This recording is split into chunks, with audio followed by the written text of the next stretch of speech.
Good morning, viewers, and welcome back to another exciting round of Smack Talk. I'm your host, James Cervone. I'm the Jacob who couldn't afford a jacket. I'm Star. I'm the Jacob who could afford a jacket. And on today's episode, we are going to be going over game reviews. So, guys, about them. We're always inclined to review things, it's in our nature. So, games, what's the importance? Why do we go look at a game, say, man, I want to look at this guy, I want to see his review, his opinion on it. Like, why do we find that important? What's driving people to make this? Why are we doing reviews? I mean, generally, we have critics for like a lot of things like art, food, movies, music, whatever. Generally, it's just to get someone else's opinion on the product, and everyone's opinion is usually pretty different. I mean, you get like games with like a wide range of different reviews, and then you get games like Zelda, which are consistently pretty good, and then like Bad Rats, which are consistently pretty bad. It really just we really look to people. We look to other people's opinions to get their whole take on the thing. And if it's like a wide range of reviews, we usually look for the ones with viewpoints that agree with most with like our opinions on video games. Like Polygon? No. I mean opinions that like from people who can actually play video games. Okay, that was bad. So is their gameplay. All right, point is, usually when it comes to game reviews, you want to look for someone who took a very critical stance on a video game, looking more at its mechanics and everything, making sure everything was up to code in general, not just for their personal liking. If it hits that, then that's awesome, but like it's generally objectively a good game. I mean, there are a lot of sites like Metacritic and for movies, Rotten Tomatoes, that basically take like the wide range of reviews and put them all together. I feel like those are very important to get like a grasp of every opinion. I feel like it's important in advertising in general too, like having reviews out. But those can also be skewed in weird ways. Yeah, we're subjective by nature. Yeah. For me personally, I kind of think that reviews as a whole don't really matter because at the end of the day, whether or not you like a game is going to be completely your opinion. But I use reviews to try and find games that I would like, so I try to filter in the people who have similar tastes to me. That way I know kind of what I like. Like, I don't really care for big magazine or big game review company reviews because it's just some writer who I can't feel like I know personally. Who got paid to write this. Yeah, but like someone on YouTube who does that, and it's just them doing their reviews, I can feel a more personal connection to, and it's easier for me to feel I know what their tastes are and if their tastes align with mine. I mean, half the time people seek out and follow reviewers, it's not even because of the games they're reviewing, it's their personalities. I mean, arguably the two greatest critics of the last 100 years were Gene Siskel and Roger Ebert, who were film critics that basically made or broke your movie. I think they even won a Pulitzer Prize at one point. And when it comes to games, they don't really have that kind of following outside of a few people on YouTube like, say, Total Biscuit or Angry Joe, where they reach millions of people and can make or break games. And I mean, let's see, Angry Joe last I checked had, 2.5 million? I think Total Biscuit's around that too. That's more subscribers than game sites like Kotaku, Game Trailers, IGN get on a monthly basis.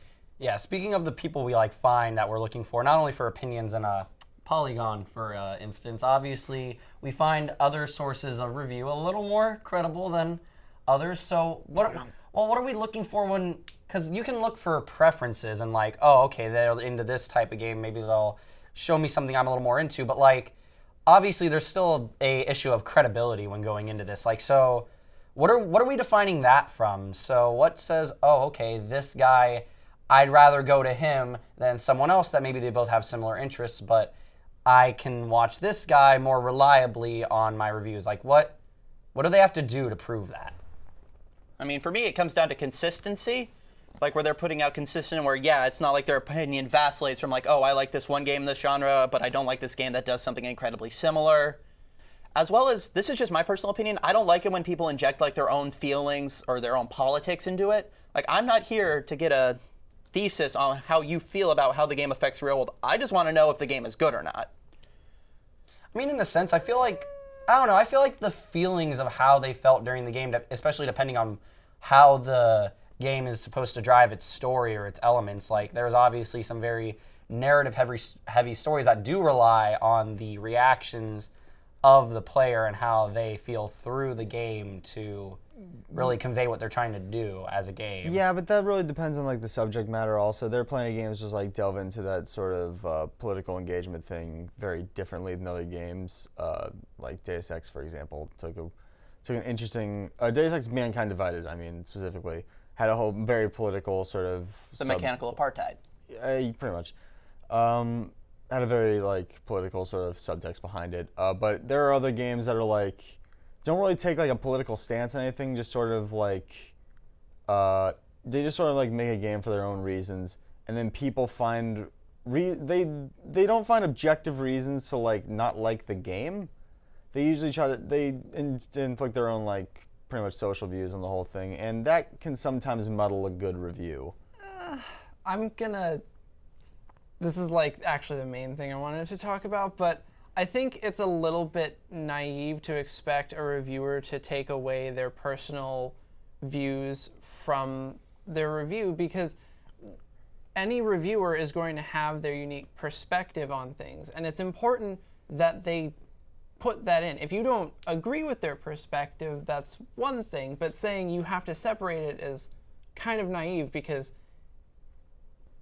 yes, we've done this debate before, but games are art. I'm not going to deny this. And art is influenced by the world around us, and the world around us is influenced by everyone's perspectives and beliefs and political leanings. So having that kind of trying to get people to separate the two doesn't make sense.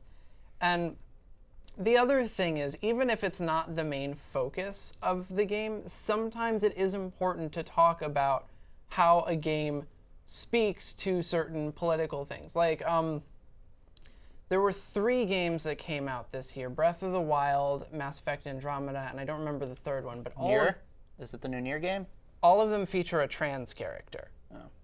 And they're not the main focus of the game. I think for Breath of the Wild, it maybe counts for a small bit of story, that like it's a necessary part of story progression. Yeah, someone who's played it, really small part of the story. Yeah. I'm about to say I'm in the dark about this. But all 3 of the games have trans characters in them, but they don't get them quite right. And while obviously the intention wasn't to make harmful stereotypes, it's still important to get that kind of perspective, because if you're not trans, you're not going to notice this kind of stuff. You're not going to care. But someone else who is will notice and say, hey, that's not quite right. And that might actually bring the game down a little bit for me. So saying someone should take away their political leanings or their personal beliefs out of their reviews is naive, because for them it matters, even though for you it might not. Yeah, I get the idea behind it, but the question really is like, does that make the game less fun? Will you like put it down and think like, well, now the experience is ruined for me? I mean, If it's like a complete bashing of like let's say for example like the trans community, let's say it's like a complete bashing of that, I'd totally get that. Like throwing a character in, and let's say you're a writer who doesn't have much experience in like the subject of the community, I understand how you get that wrong as long as you're not trying to be harmful. I don't see why that would like sort of bash the game in myself. It's not even that it would like completely lower the game's status, but even then, something like that, which is an important part of your life, would still lower the game's status even a little bit. Even if you can identify that there was no intention for wrongdoing, it can still cause a problem, because it's not displaying or showcasing your life in the way that in like an actual true fashion. It's still conforming to certain stereotypes and things like that. I mean, that just kind of goes back to reviews it's always going to be subjective by nature to a degree, just the topic of reviews in general, because whoever's reviewing it is always going to have their personal view of how they interpreted the medium at hand, for lack of a better word, I guess. So looking a little bit past the personality kind of thing and like their views on it, in reviewing a game for, I guess, criteria, lack of a better word again. So, like, obviously, going back to Polygon again, I haven't seen this, but you mentioned it off camera about the Doom review of Polygon. It So, wasn't like, It was a less the review. review. It was more the gameplay. Well, so kind of playing off of that, though. So, like, before someone reviews a game, like, how much of it should they have experienced, I guess? Like, what kind of sets the criteria for adding more credibility to their opinion on Yeah, that? this is something I'd like to mention because this is I feel like this is important. When you're like, you don't have to be like the greatest person in the world to make a video game, or to make a video game review, rather is what I meant to say. You don't have to be the world's greatest player. You don't have to be an esports pro. You don't have to be someone who's played hours and hours and hours of like put over like 300 hours into like Monster Hunter or Witcher 3. But you should know how to play the basics of the medium, because Polygon's Doom gameplay is really bad, like exceptionally bad. To Like a point they'd where never held a like controller before. they never played a first-person shooter, and that's the real problem with it. I didn't actually see the review, so I don't know if it affected the review at all. But the backlash that came from that video was astounding from both sides, because there was this whole campaign about whether you should have to be good at video games to actually have your opinions taken seriously as far as like reviewing and criticism. I say to an extent, yes. Again, you don't have to be some like esports legend to review a competitive game. But for like most games, you should be competent enough to be able to pass the game on at least normal, I'd say. I mean, even if you pass on easy, I feel like it kind of depends. Like, how much of the game you finish, I guess, depends to me on like what part of it you're reviewing, because you don't have to finish the whole game to get an idea on how the gameplay works. But if you're going to say something about the story and you quit halfway through the game without even finishing the story, then why are you going to try and tell me whether the story is good or bad when you don't even know what the story is? Building off of that, so when Metal Gear Solid 5 was going around for reviews, basically the Konami flew a lot of major critics out to what was essentially a review boot camp, where they had 8 hours a day for 5 days to finish the game. And if any of you have ever played that game, That's impossible. that is nearly impossible. So there were reports of people running around on easy mode with the chicken hat, which basically, if you haven't played, makes you invisible to the enemy, just rushing through the game. So when I can't aim out with like, yeah, all these perfect 10 out of 10 scores, like, yeah, you only played 40 hours. It's after that when it starts to get boring and repetitive. Yeah, I still love Metal Gear though. I was about to say, to be fair, 40 hours is a decent amount of content for a game. That's a long time for a review, but Yeah, but when it's an open world game, When it's, Well, yeah, when it's fair. a very large open world game with a lot of content, and you realize a lot of this content gets repetitive over a certain amount of time. Because at that point, they're advertising like hundreds of hours of replayability, and you've Friggin' already used side it up ops. by 40. And also the fact that it's unfinished. I'm looking at you, Konami. I'm blaming Kojima. There's a whole Kojima conspiracy with that I'm not getting into on this episode. Kojima but- wrote an ending though. I'm thinking decent. though that someone not being good at a game doesn't necessarily disqualify the review perspective. Because what if the perspective of the review is, I've never played a shooter game before. How easy is this game to get into? Yeah, because they're going to be marketing to people who haven't gotten Well, there's a into that difference though, genre because when before. you have like an overall general review of like a shooter, you expect the person to be on a site where it's their job to you review expect video them to games. know how to play a shooter so that you can get like someone who's played a shooter their perspective of it. Right, but I understand like there are plenty of like sites that tell you like how easy it is to get into a game and everything. But those are separate from like the actual review sites, which are made to tell an experienced or semi-experienced gamer what they are to expect from a game. And when you say someone who hasn't really played much of anything, it's like taking an opinion of a movie from someone who's only seen one movie and it's that movie. And obviously it's going to be like a much different opinion from someone who's very like experienced in like the medium. But that's the thing. There are so many people reviewing games out there. Like any AAA title, if you look up the title and review on YouTube, you'll find at least 10 different people who did a review on it. Yes. And so why can't there just be someone who's not very good at games, even if it's on a major site? Because you're going to be able to find 10 other perspectives. Dark side when fellows it's off, for. but when it's off like a major site, like something that you're basically looked to for reviews, that's when it becomes very. But Because that would be like because the problem with that, if it's from the same site that you've already been expecting good quality from a review, then that's just an inconsistency in like quality of content at that point. But not exactly the perspective of people who haven't gotten into it before. if it's from a major site, though, at least then they're bringing a more unique perspective, because but major groups kind of always say about the same thing. Right. Whereas if a major group said, okay, we're going to try putting in this person who has never played video games before and see how intuitive they think the controls are and base the review off of that, that would bring a unique perspective, and I would actually be more inclined to watch. But it's a bit like of a that. flawed perspective is the problem, because you're not getting their opinions on like the individual game. You're getting their opinions on like gaming as like a whole at that point. You're getting their opinions on like how it feels like holding control and everything. You're not actually getting the feeling on like the game itself, which is what I'm looking for in a game review. I've already played with the controller. I've already played with the mouse and keyboard. I want to know what the game's going to feel like in those hands. Right, but the thing about the reviews is you can use their perspective as context. For someone who's never played video games before, a newcomer perspective is important context. And for someone like you who's played plenty of video games, that's not the kind of review you want to watch anyway. And that's fine. There are 10 other reviews that you can watch. But like, it just seems like very. To me, it feels like irresponsible to take like your like video game review company or site, someone that's like very like is looked up to by a lot of people. But like when you go in to make like this big critical sort of review, when you send out like this gameplay, you're trying to show off like the features of the game. It wasn't really the review, it was the gameplay, as I said.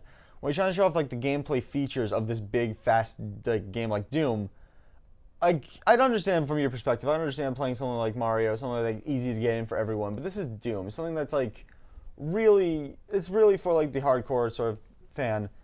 And you send like the gameplay to someone who really isn't that experienced first-person shooters. It really doesn't show off the mechanics or anything at all. That's just really the problem with it. Is you're not really for a trailer that's supposed to show off the gameplay. You really showed very little with what we got, and that was the main problem with it. I mean, that may have been a little disjointed. I'm sorry for that. I feel like at this point, like we could keep going back and forth on who we're targeting on demographic review, all that. I feel like we're going to be beating the dead horse at this point if we keep going back at here. I mean, any closing thoughts on this, guys? Yeah, I've got one thing, and I'll try and keep it brief. But I think there doesn't really need to be any sort of requirements for making a review, but for context purposes, you should disclose how long you've played the game, how far you've gotten, how much you've seen, your skill level, and whether or not you have any sort of connection to the developers, because obviously, like, if you're being paid to review or you're given a review copy, there might be, like, some bias there. Or in the case of when IGN gave a 9.5 out of 10 to Mass Effect 3 when one of their coworkers literally played a character. Yeah, that did happen. A little biased, but For me, I just feel like, as I said before, I don't actually think like you shouldn't make a review if you're not that good at video games. I think if you want to do something, go out and do it. My whole problem was like they took something that was for a very like mid to high level sort of skill level, and they showed off gameplay with someone who wasn't that experienced with it. That was my problem with it. But game reviews in general, going back to game reviews are very subjective. They're very opinionated. What I like to see is someone's opinions on the core mechanics and what makes the game fun, and generally not like their own sort of like social perspectives on it. If it's a game that demands these sort of social perspectives and opinions on like story and themes, then totally go for it. But honestly, I like to see my game reviews very critical, very objective, and very focused on one main goal, and that is the game fun. Will this appeal to everyone? all right, well, looks like we got our points across. Sounds like everything's wrapped up. Thank you for tuning in for another exciting round of Smack Talk, guys. Let us know what your opinions are on this. Leave us your own review for the video here in the comments. We'll see you on the next exciting round of Smack Talk. This has been James. Other Jacob? Star. The best, Jacob. Signing off. I miss you.